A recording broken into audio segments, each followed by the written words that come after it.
Hello mga lods, ito pala yung elepante na si Mali mga lods.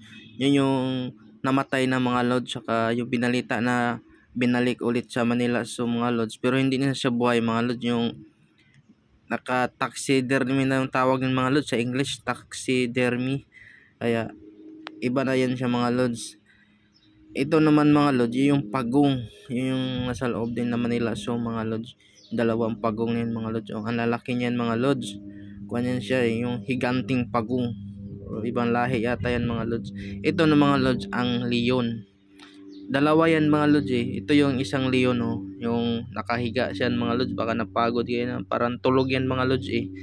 Ito naman yung lods yung ibon. Ang ganda namang ibon dyan mga lods oh. Marami yan sila mga lods. Di ko alam ang pangalan ng ibon na yun mga lods. Pero ang ganda talaga niyan. Ito naman yung lods. Ibang klaseng ibon mga lods. Yung kuan may itim, may mga puti. Ito yung mga lods oh, anong klaseng ibon yata itong mga lods, di ko alam ang pangalan nitong mga lods, pero ang dami niyan mga lods. Nasa kuan sila sa Mincinitas na sa mga sanga, nagpapahinga yan sila mga lods. Ito mga lods, di ko talaga alam ang pangalan nito mga lods, pero ang ganda talaga niya tingnan mga lods oh. Ang taas ng yung sungo niya mga lods, ang haba, yun yata yun sa mga kuan mga lods, dagat. Ito na mga lods yung buaya. Yan mga lods oh.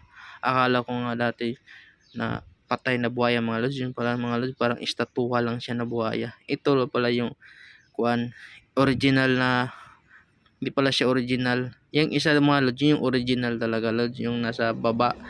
Yun yung original na yung gumagalaw, yun yung original talaga mga lods.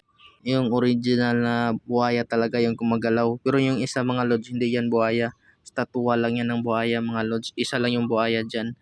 Ito naman lang yung ibang klaseng bagong mga lods na kailangan niya ng tubig mga lods kasi lumalangoy yan mga lods eh. Ito yung mga lods eh, hindi totoo to mga lods, mga design lang yan mga lods, parang anong klase yan yung ganawa ng mga lods, parang bakal or saminto yan mga lods. Ito yung mga lods, totoong sawa talaga to mga lods, yan gumagalaw sila mga lods oh.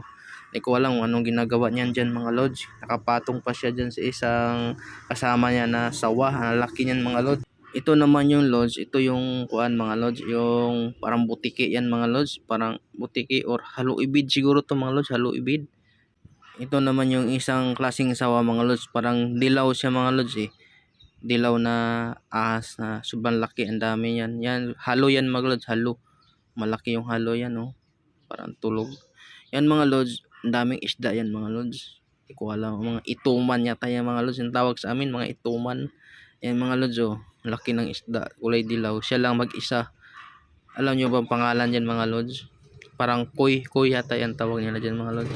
Yung mga ganyang isda, yung mga nasa mga kuan, sa mga bahay-bahay nila inalagaan. Yan mga lods, yan ang lawak yan mga lods. Nasa Manila Zoo pa rin mga lods. Kung gusto nyo makita yan mga lods, punta kayo dyan sa may Manila Zoo. Makikita nyo dyan mga lods. Yung ganda yan mga lods, maraming kainan. May mga kainan din sa loob ng Manila Zoo mga lods. Kung nagugutom kayo, huwag kayo mag-alala, may mga pagkain dyan yan. Mga lods, hanggang dito lang tayo mga lods. Bye bye.